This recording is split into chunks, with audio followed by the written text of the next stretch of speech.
you were born in London, right? I mean, you're from the UK, right?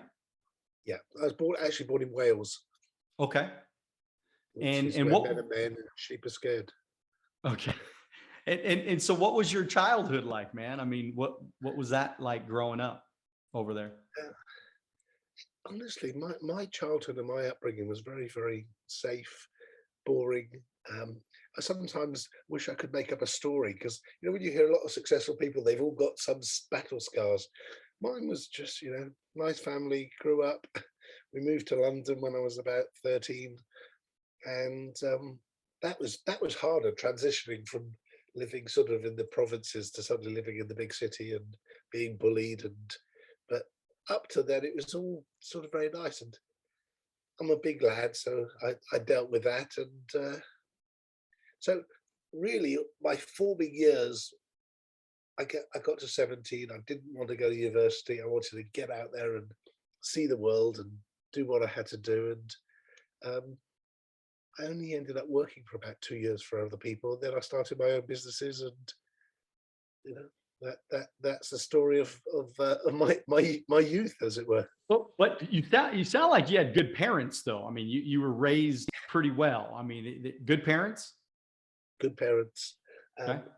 My Any parents are still lessons from alive. your parents? Any lessons that you kind of took with you on the journey of life? No, I mean, my father was an accountant, so we were middle class. Um, I'm getting a lot more lessons from them now. My mother has picked up not sort of thing you pick up, but she has dementia now, and so we really are learning a lot of lessons from them at the moment of what difficulties life gives you, what life delivers you. No, it's funny because I have a 22-year-old who started his own business, and I'm mentoring him and coaching him, and he listens to what I said. Whatever my dad said to me, I did the opposite. If he said don't do it, I go, okay, I'm going to do it. That was the lessons I learned. I learned not to listen to him, um, and most of the time he was right and I was wrong. And I do think sometimes we listen too much to people for advice who are not equipped to give us the right advice. I believe that. Matter of fact, I think me and you probably have a lot in common, considering what you just said right now. Do you believe in luck? And are you lucky? That's my middle name. So tell So me I'm about it. lucky, Leslie. Why are you lucky, man? What's so lucky about you? And why do you I believe even, in luck so much? I, even- I even created the website Lucky Leslie because I very much believe in linguistics and language and words, and I just think that if you don't believe you're lucky, if you don't believe that life is going to run the way you want it to run, then why turn up? Um, I, I've had a lot of lucky situations in my life, and they just keep on coming. The best one was in about 1999. We were about to go bust, and um, I opened the software for the banking, and on that day, and somebody had sent us £57,000, about $100,000 by accident. I didn't know at the time it'd be by accident, but if we hadn't had that money, we would have gone bust. And we had that money for about 3 years until they realised that they'd sent it to us by accident and asked for it back, which happened to coincide with the day that we sold the business. So somebody up there was looking down on me and saying, you know what, here you go, boy, see what you can do with this. And this wasn't a small institution. It was a big, well-known German bank. And German banks don't tend to make mistakes, don't tend to miss things, don't tend to go through year ends without realizing they've sent you money. Um, and I guess that somebody out there was looking down on me. So I've always had this lucky streak, and I've been blessed by it. And I keep saying to people that you order what you want, whatever you want life to deliver. It's like dominoes. It might not be here in 30 minutes or less, but it's coming. If you order it, it's on its way. It's awesome that you say that, because I get up every day and I get in the shower. I have a little mirror in my shower. I've been telling people for years. And I look in the mirror and I say, great things always happen to me. I mean, I'm talking every day for 25 years I've been doing this.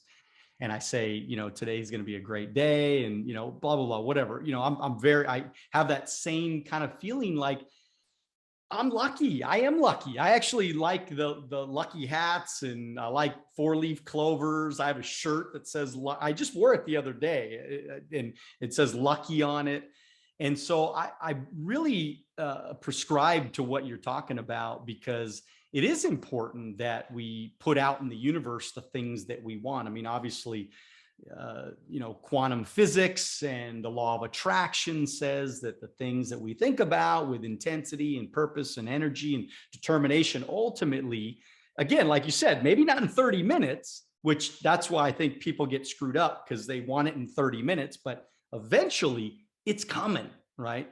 And so, and you've been through some crazy stuff, man, in the last couple of years. And so tell me how coronavirus affected you and your business and your life. And it's kind of a crazy story. Share it. I will share it. I don't know where to start.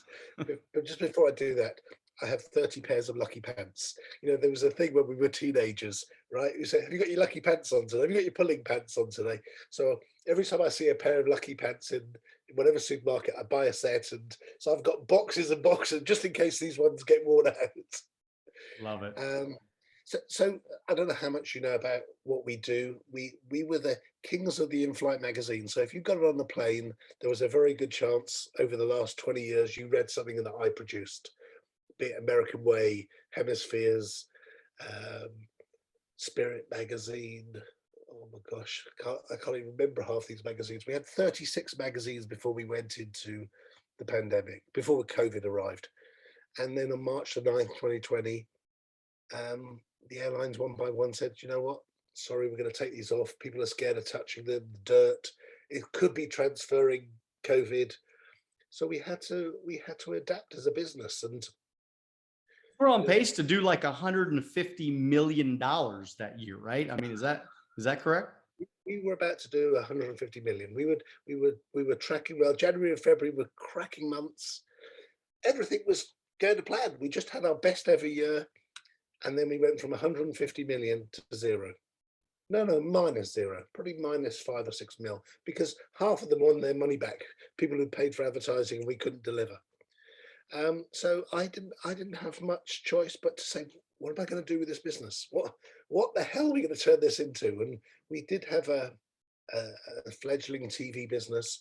We bought a little technology business, and all of a sudden I took a business which was nearly 90% print, turned it into a TV and digital retargeting business. And now it's basically I think I've described it as the Amazon of travel, but it's a marketplace for where you can come and reach travelers. So I've got 15 of the biggest airlines in the world. I have access to all their data. So if you're flying to Thailand, I know you're going, I know how long you're staying, probably know what you're going to do there. And I've got a television network at 90 US airports. So if you're traveling through any US airport today, you'll see Reach TV. That's part of our portfolio. And, we've suddenly gone from, we're not back up to the 150 again, but we're getting close. And I'm hoping by the end of this year, we're back there. And I sat down and started writing my diary of this adventure. What I did, I reached out to people as well, lots of big names, Tim Story, Tim Grover, Jordan Belfort, Chris Voss, and 45, 50 others. And they all came in and they all talked to my team and they said, look, I've got nothing to give you. I can't give you any money. I've got nothing. I'll give you an IOU that if you need anything when I'm back on my feet. And they all believed me.